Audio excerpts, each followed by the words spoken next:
Around the globe, there are multiple extremely serious human rights abuses currently ongoing, but so far inside of the Democratic primary contest, we've had multiple debates, very little talk about these crises. So when are the candidates actually going to make clear what they think should be done in regards to these situations? How do we put pressure on them to do that? We're joined now by a guest who is working to do that actually. This is Imam Malik Mujahid, president of Justice for All and also involved in a number of other incredibly worthy causes.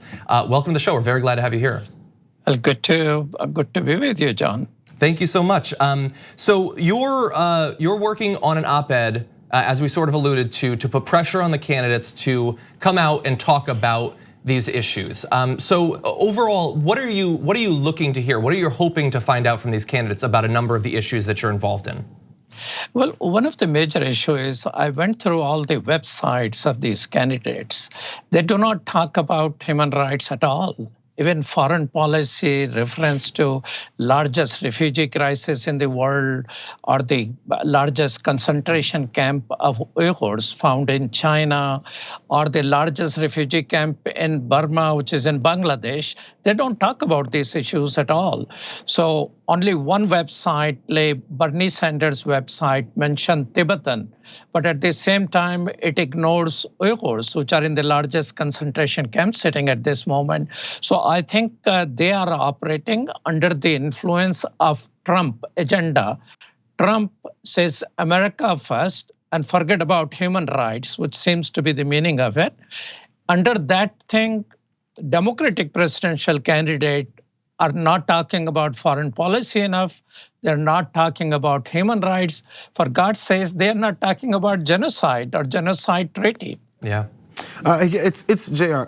I was wondering, because when it comes to at least getting presidents or presidential candidates or any politician at all to talk about something that's being ignored, you have to get enough of the populace to press them for it, especially lately, because everyone has a voice, or at least can post something about their voice now.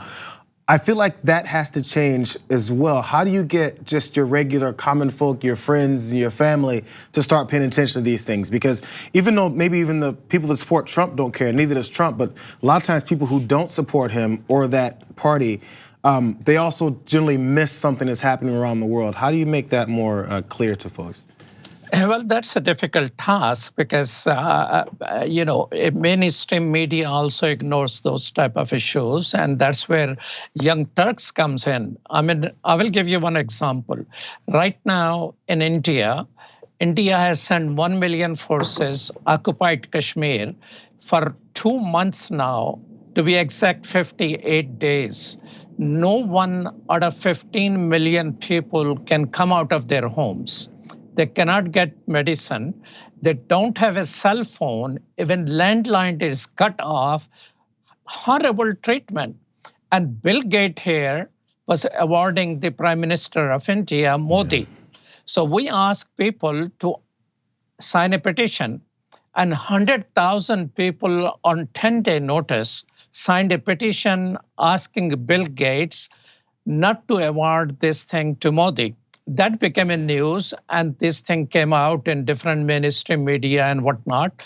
Probably not as much because of the human rights situation, but because of Bill Gates. Yeah. But whatever is the reasoning, this thing worked out. So we are using social media, conversation, briefing people. As an interfaith leader, I'm talking to interfaith colleagues to talk about it. But it is an uphill battle when opinion makers and influencers and the mainstream media wants to ignore a topic, it becomes difficult. Yeah. And I think that crisis is a great example of what you're talking about the silence from politicians in general, but also the media not focusing on it very much. I'm curious, on this particular topic, have you seen anything, whether on the candidates' websites or in public speeches, addresses? Is this something that's being talked about by any of the candidates? Well, two candidates so far has distinguished themselves. One is Bernie Sanders. He spoke about the Kashmir issue very clearly, right of people for human rights, the right of self-determination, which United Nations promised 70 years ago, which is a big joke in itself. And also Castro. Castro has talked about Uyghur issue in the debate, and he is the only one who talked about Uyghur issue or any human rights issue, except that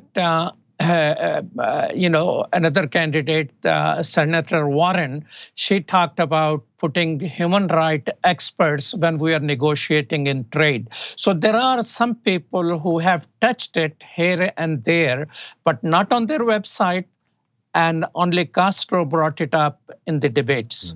And there's been a few theme debates. We had the climate-focused debate. We're about to have there's a town hall, or I should say town hall. There's a town hall coming up for gun violence, but so far I haven't heard anything about a foreign policy-focused town hall.